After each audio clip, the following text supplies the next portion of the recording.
Cette vidéo concerne uniquement la classe de 4e 3, 4e et dernière séance, l'unité 9 d'histoire, une république laïque. Tu sais que la France est aujourd'hui l'un des rares États laïques du monde, c'est-à-dire qu'elle n'a aucune religion officielle. Comme les États-Unis, même s'ils jurent sur la Bible, qu'on parle toujours de Dieu, qu'on fasse des prières, c'est un État qui ne reconnaît aucune religion officielle. Cette laïcité affirmée, constitutionnalisée, est le résultat d'un long processus qui s'est accéléré et abouti dans la première décennie du XXe siècle. C'est avec la Révolution française de 1789 que commence la longue marche vers la laïcité.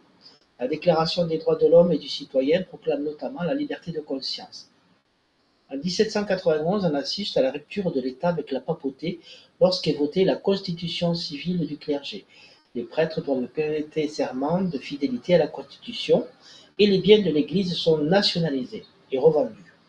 Napoléon Ier, dans son désir de réconcilier les Français, signe avec le pape un concordat en 1801 qui reconnaît que la religion catholique, apostolique et romaine est majoritaire en France et qu'elle peut être librement exercée.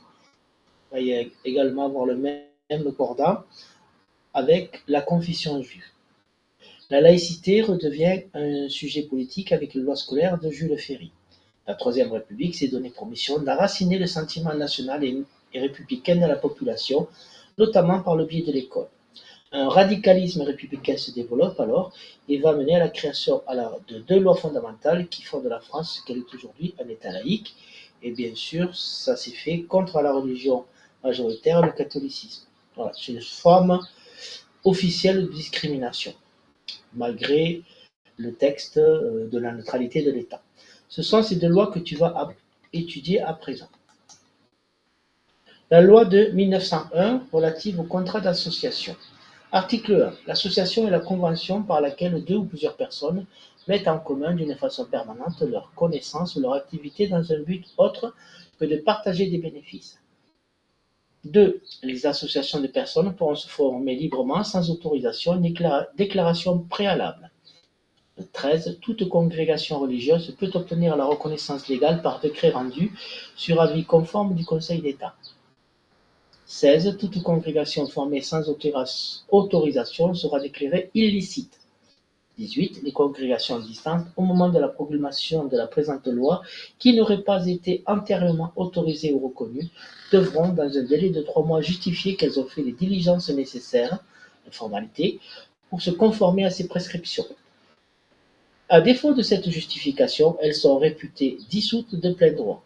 Il en sera de même des congrégations auxquelles l'autorisation aura été refusée. Par le président de la République, Émile Loubet, le président du Conseil, ministre de l'Intérieur et des Cultes, Waldeck-Rousseau. Donc, quelle est la règle de fonctionnement dictée par l'article? Les associations ne peuvent pas faire de bénéfices. Le but d'une association n'est pas de gagner de l'argent. Voilà. Si elles ont gagné un petit peu, c'est pour le fonctionnement de l'association. C'est le principe des associations sportives auxquelles tous vous faites partie. Quel principe républicain est énoncé dans l'article 2? C'est la liberté. Ce principe est-il appliqué à toutes les associations? Donc, il fallait souligner, bien sûr que non. Toute congrégation religieuse peut obtenir la reconnaissance légale par décret rendu sur avis conforme du Conseil d'État. Donc, on précise le cas particulier des associations religieuses. Pourquoi les congrégations ne bénéficient-elles pas de la même liberté que les autres? Elles ne bénéficient pas de la même liberté que les autres car elles sont religieuses. Et la République lutte à cette époque-là, en particulier contre la religion catholique. Parce qu'elle est très présente en France dans les esprits, mais aussi dans l'enseignement, dans la vie quotidienne. Pétition demandant la séparation 7 décembre 1904. 1904, oui. La loi de 1905. La loi sur les associations de 1920 et surtout ses articles sur les congrégations religieuses aggravent la tension déjà existante entre la papauté et la République.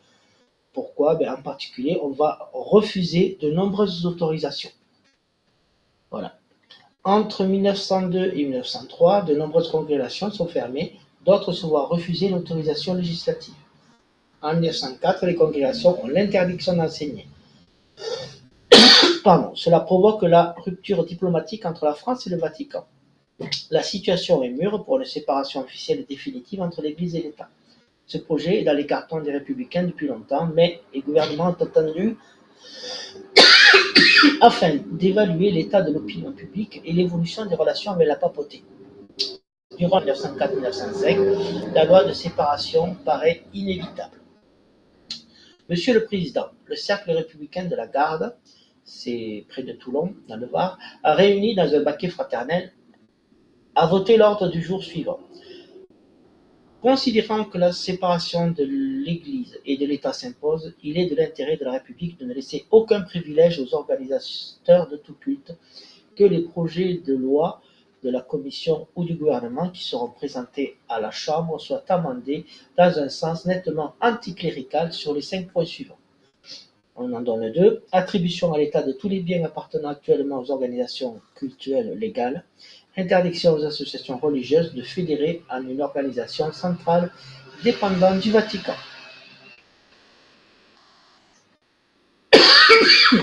Pourquoi la loi de 1901 génère-t-elle des tensions, notamment entre la papauté et la République? Parce que les congrégations ne bénéficient pas de la même liberté que les autres associations.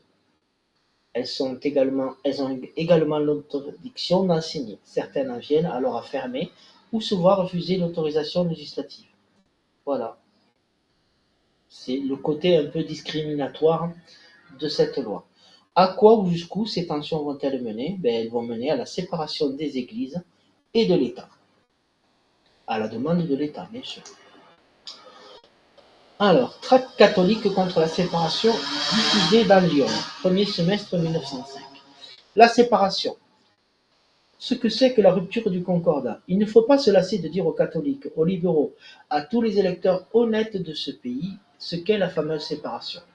Il faut surtout ne pas craindre d'appeler les choses par leur nom et bien établir devant le peuple français que la République du bloc, en poursuivant la rupture du concordat, commet une lâcheté et un vol. C'est une lâcheté passée entre deux puissances ne peut être rompue que par un consentement et un accord mutuel, ou alors c'est la guerre. Le pape est un souverain désarmé. La rupture avec le concordat est un vol. Le bloc ne cache pas qu'il supprime le traitement des évêques et des prêtres, leur salaire, qu'il déclare propriété d'État les cathédrales, églises, sanctuaires. En résumé, n'en doutez pas un seul instant. Si la séparation se fait, si le concordat est rompu, ce sont les églises fermées, les évêques et les prêtres jetés à la rue. C'est le baptême, c'est la première communion, c'est le mariage dans les granges ou les greniers. C'est la prison pour ceux qui resteront fidèles à leur foi. En 1793, c'est 1793 qui revient, grâce à leur loi de persécution et sans merci. Alors, petit rappel historique, 1793, pendant la Révolution, c'est la période où Robespierre et ses collègues sont au pouvoir, c'est la terreur. Donc tous les prêtres qui n'avaient pas juré fidélité à la Constitution ont été guillotinés ou alors envoyés pour faire les travaux forcés. C'est une époque où parfois pour faire des messes, c'était en cachette chez les gens, parce que les églises ont été prises par l'État, certaines ont été totalement vandalisées. C'est pour ça qu'encore aujourd'hui, on voit des églises où il y a des statues qui ont été démolies ou enlevées. Ça date de cette époque-là. Que demande donc la pétition de la commune de la Garde? C'est les signataires veulent que la loi sur la séparation de l'Église de l'État soit votée pour que la République devienne laïque. Il fallait surligner les mots et les expressions qui montrent leur désir de laïcité. Donc c'est ne laisser aucun privilège aux organisations de tout culte, et surtout que la loi soit dans un sens nettement anticlérical. Anticlérical veut dire contre l'Église.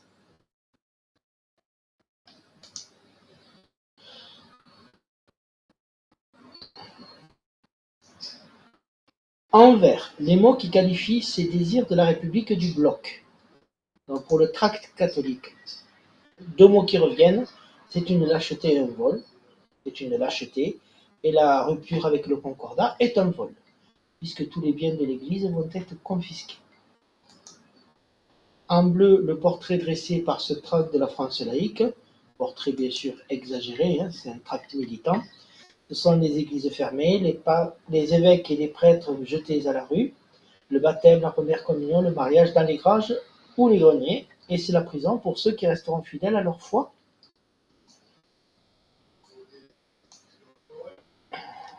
La loi du 9 décembre 1905 concernant la séparation des églises et de l'État, ce qu'on appelle aussi la loi sur la laïcité. Le Sénat et la Chambre des députés ont adopté. Le président de la République promulgue la loi dont la teneur suit. Article 1er. La République assure la liberté de conscience, elle garantit le libre exercice des cultes sous les seules restrictions édictées ci-après dans l'intérêt de l'ordre public. 2. La République ne reconnaît, ne salarie ni ne subventionne aucun culte. En conséquence, seront supprimés des budgets de l'État, les départements et les communes, toutes dépenses relatives à l'exercice des cultes. 3. Il sera procédé par les agents de l'administration des domaines à l'inventaire descriptif et estimatif des biens mobiliers et immobiliers des dits établissements et des biens de l'État, des départements et des communes dont les mêmes établissements ont la jouissance. 9. Les biens des établissements ecclésiastiques seront attribués par décret à des établissements communaux de bienfaisance ou d'assistance.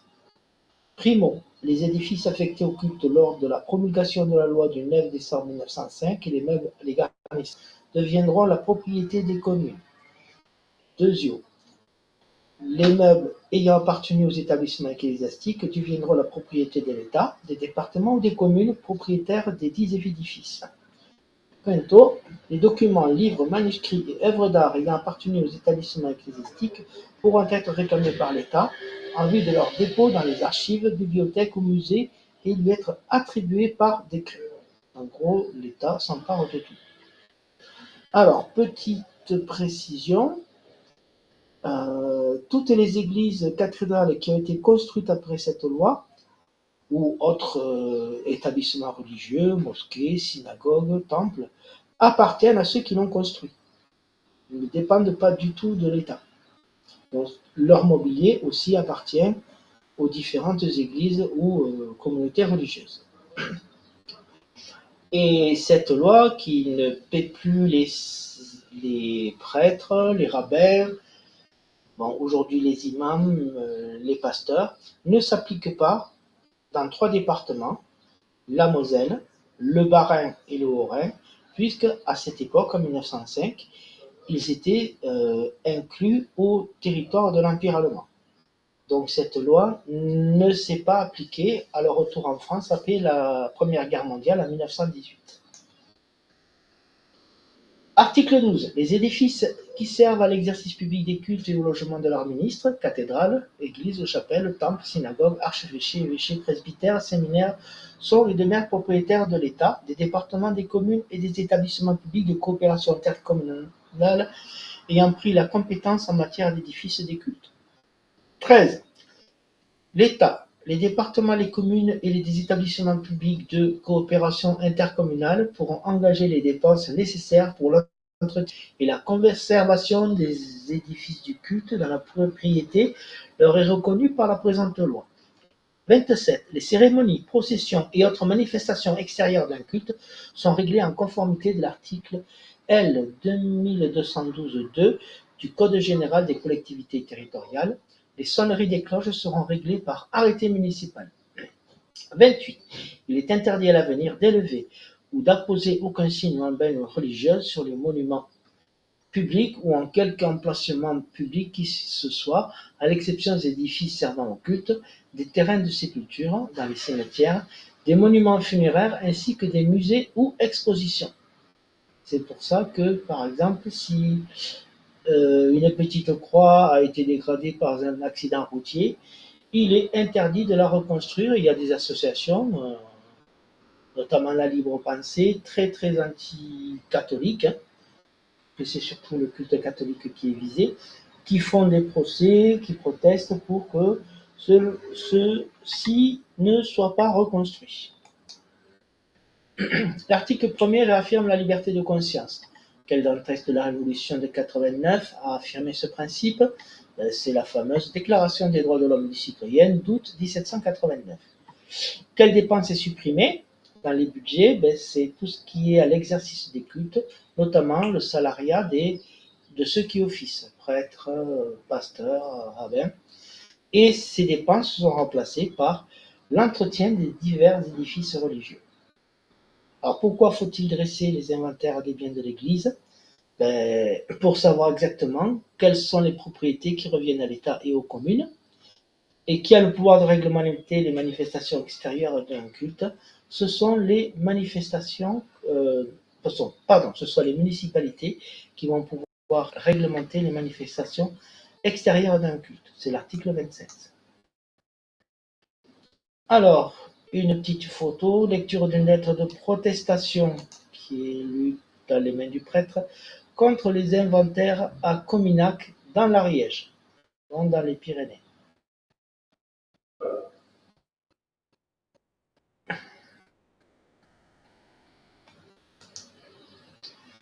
Alors, quelle est la réaction de l'Église à la loi de 1905? Donc, elle écrit une lettre de protestation qui va être lue par les curés pendant la messe ou à la sortie de la messe. Pourquoi la population de ce village est-elle rassemblée devant l'église? Tout simplement, c'est pour écouter la lecture de cette lettre et aussi marquer son désaccord avec la loi de 1905. Donc, nous sommes dans le début du siècle dernier. La religion est encore très présente dans la vie quotidienne. Une messe en plein air, Bézin dans le Jura en 1906, ou Bezin peut-être. Le titre de la carte postale est Bezin le 11 mars 1906, messe en plein air, après 2 tentatives d'inventaire. Au-dessus de la loi, il est écrit « Honte aux persécuteurs, peuple, souviens-toi ». Voilà. Et on a l'impression que un panneau de la porte a été défoncé et il y a des choses qui sont derrière pour empêcher de rentrer dans l'église et faire l'inventaire. Bon, ça ne veut pas passer. Sur cette photo, comment sont qualifiés les administrateurs chargés de faire appliquer la loi? Ils sont qualifiés de persécuteurs. Donc, qu'est-ce qu'un persécuteur? C'est une personne qui poursuit, tourmente avec injustice et violence, en particulier pour des motifs religieux et politiques. C'est ce qui se passait dans l'Empire romain au début de notre ère, quand officiellement il y avait des persécutions contre les chrétiens, jetés au lion ou contre des taureaux, ou certains qui s'en servaient, on les crucifiait et puis on les faisait brûler, ça servait d'éclairage la nuit. La une du supplément illustré du Petit Journal. Voilà. Les inventaires dans les départements. Vous voyez une foule de paysans.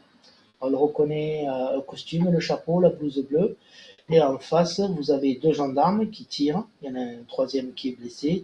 Et vous avez l'administrateur de biens qui a l'air d'avoir reçu des coups de pied au cul et qui est par terre.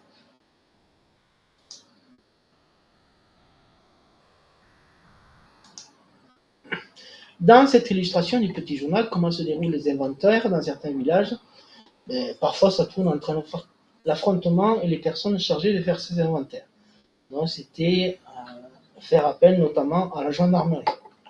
Ça pouvait être très, très violent. Enterrement d'André Régis à Montregard, en Haute-Loire. C'est une illustration du Petit Journal du 8 avril 1916. 6. Les incidents de Haute-Loire. Donc,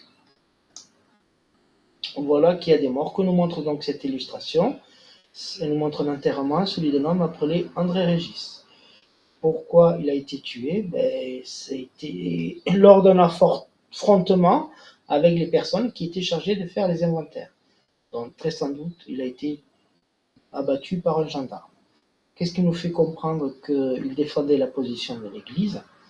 Donc, nous nous retrouvons dans un cimetière avec un prêtre et des enfants de chœur, une croix, des femmes à genoux et un jeune homme qui sont à genoux en train de prier. Voilà, ce qui nous prouve que c'est un enterrement religieux.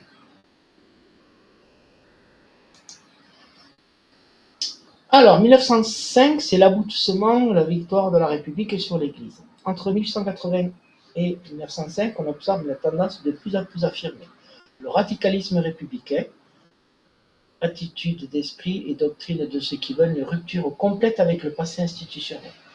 Ce radicalisme prend des sources dans le développement de mouvements qui marquent la rupture avec le passé, notamment la franc-maçonnerie, c'est une société mondiale fermée, qui devient de plus en plus républicaine par la suppression de toute référence à Dieu dans ses statuts. La libre pensée, une organisation laïque qui développe l'usage de cérémonies laïques pour les baptêmes, mariages, enterrements, et qui est vraiment anticléricale et qui tient parfois des propos très déplacés. Les autres organisations et mouvements laïques sont souvent menés par des instituteurs qui organisent des activités non religieuses pour les enfants et les adultes hors du temps scolaire. Dans les villages, à cette époque-là, il y a la petite guerre entre le curé et l'instituteur, qui sont deux personnes essentielles à la vie de chaque village.